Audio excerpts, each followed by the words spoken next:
आज अचानकच सकाळी सकाळी खूप दिवसानंतर मिसळ खायची इच्छा झालेली होती। मग सर्वजण रेडी झालो आणि मिसळ खाण्यासाठी निघालो। त्या अगोदर थोडंसं काम होतं ते करून घेतलं। जारची बॉटल पण घरामध्ये पडून राहिलेली होती। प्युरिफायर घेतला होता पण दुकानदाराला जारची बॉटल काही दिलेली नव्हती। पिल्लूची लुडबुड पण मध्ये मध्ये चालू होती, तर जारची बॉटल दुकानदाराला दिली आणि डिपॉझिटचे पैसे रिटर्न घेतले। तिथून आम्ही तिघंही निघालो रावेतमध्ये मिसळ खाण्यासाठी। तर मिसळचं जे हॉटेल आहे त्याचं नाव आहे निसर्ग मिसळ। तर हे रावेतमध्ये आहे। आम्ही दोघांनी 2 मिसळ मागवल्या आणि पिल्लूसाठी बटाटा भजी घेतलेली होती। एक नंबर मिसळ आहे इथली।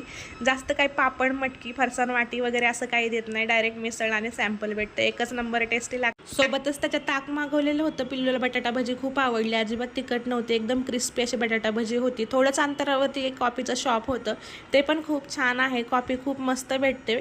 तुम्हाला पण माझ्यासारखी मिसळ खायची इच्छा झाली असेल तर तिथे जाऊन नक्की खा, खूप छान आहे। आता भेटूया आपण नेक्स्ट व्हिडिओमध्ये। बाय।